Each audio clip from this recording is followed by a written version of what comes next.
I'm your host, Jesse Sawyer, nationally recognized inclusive fitness trainer, SilverSneaker Flex instructor.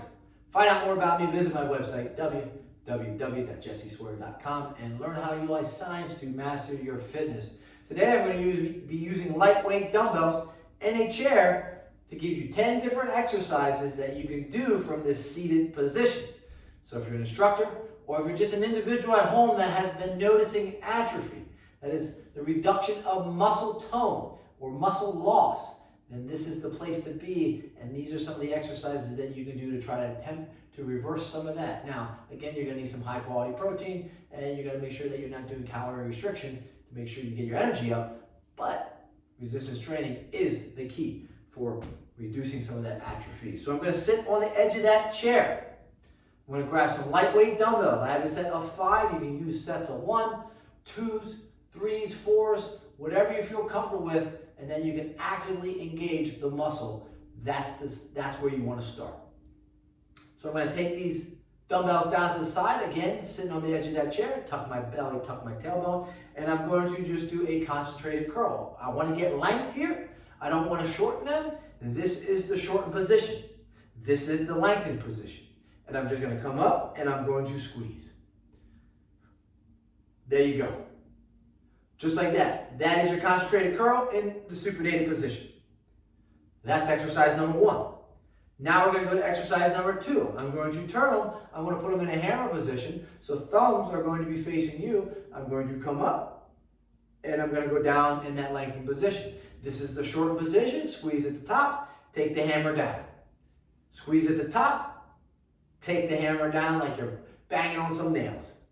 But again, the activation is up here and the lengthening is down here. Now I'm going to turn it because we want to work those extenders and those flexors of the elbow. Very powerful and not utilized enough. And I'm going to reverse curl. Get the brachioradialis and the brachialis, and I'm going to drop down. Just like this. And this is exercise number 3.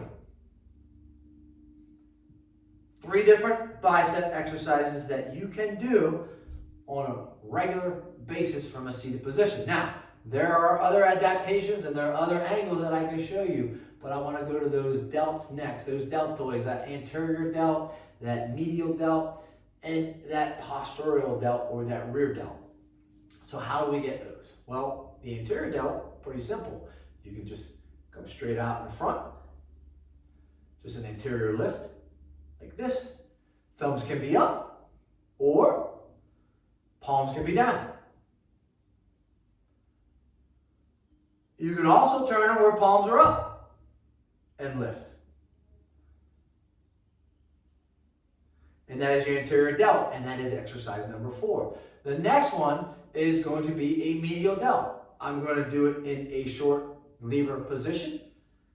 I'm going to have my elbows in at the rib cage, and I'm going to be resting those dumbbells right on my thighs. I'm going to lift them up the thighs a little bit, keeping 90 degrees, and I'm just going to come up.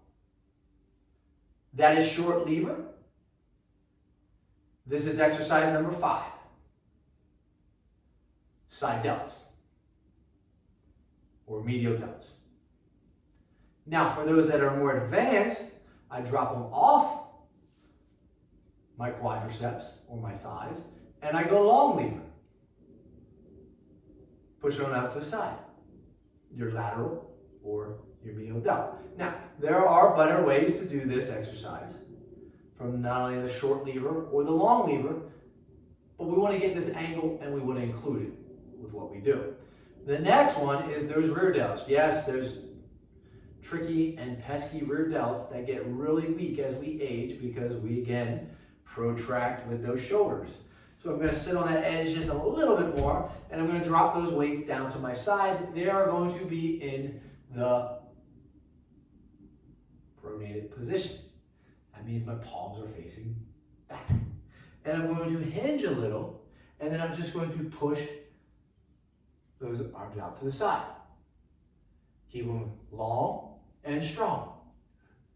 And this is going to get my rear delt. Now, I want to try to take them up as high as I can, get a good squeeze just like this, bring them back down, squeeze, and I'm focusing on the back part of the shoulder.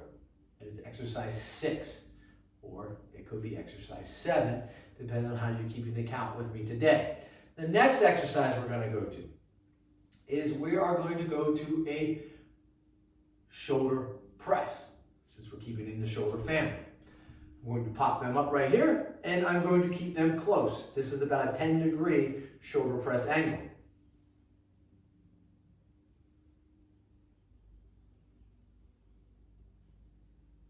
Just like that. Now, if that doesn't bother you, we can always take it a little farther and go to about a more powerful position of 45 degree, where they sit here and then you press up.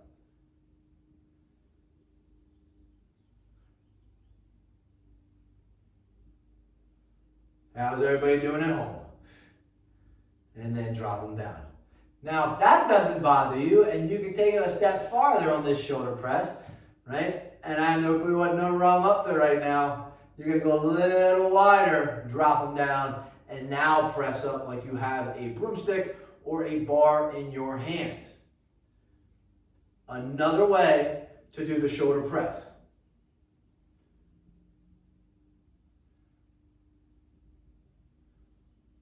Excellent job. Bring them in and drop them down. So far, let's recap what we've covered. We've covered the curl in the supinated position, the hammer curl, the reverse curl. That's 3. We've done the anterior delt. We've done the short lever or the side delt, and we've also done the rear delt. That gives us 6. We've done the shoulder press. That gives us 7. And let's stick it with the shoulders and the trap still, and let's get a shrug, right? This is going to get more of the levator scapulae because you are close. And the levator scapulae goes from the C1 through the C4, and it inserts into the upper part of the scapula, and then also into the border of the spinal scapula. So as we keep them close, we're going to work more of this part right through here. There you go. That is number 8, which brings us to 2 more. Again, if you keep count with all the different forms and adaptations I've shown you, then we're past 10. But I will give you 2 more different exercises that you can add to your repertoire if you're in the seated position. The next one, I'm going to drop those weights down to the side again, and now I'm going to lean forward. I'm going to curl them up so they're right here. I'm going to push them out, and now I'm going to pull back. There you go. Number 9 is the back row in the seated position. And then rest them all the way down. And then our final exercise, take those weights, place them right on your thighs just like I am, and then we're going to go to the calf raise. Now, this is an active insufficient calf raise because it is just going to target the soleus. You have 2 different calves, the gastrocnemius and the soleus. And in this position, because the gastrocnemius is biarticulate, you're not going to activate it because it is already active being in this bent position. So now you're going to just activate the soleus. So going up, get a good squeeze, and come down nice and slow. Stretch position is the best at the bottom, but since your feet are flat on the floor right now, you're not going to get much of a stretch. If you can elevate those toes, then we want to elevate those toes and get a little more dip in the heel and hold that stretch for about 4 seconds. Squeeze at the top, drop it down, squeeze at the top, and drop it down. They're very powerful, the calves, because they are connected to the Achilles, and the Achilles is a very powerful muscle. That is all, my friends. Please subscribe and get more exercises like this, because there's many adaptations and many different angles that we can work on besides these just 10 simple moves that I showed you from the chair.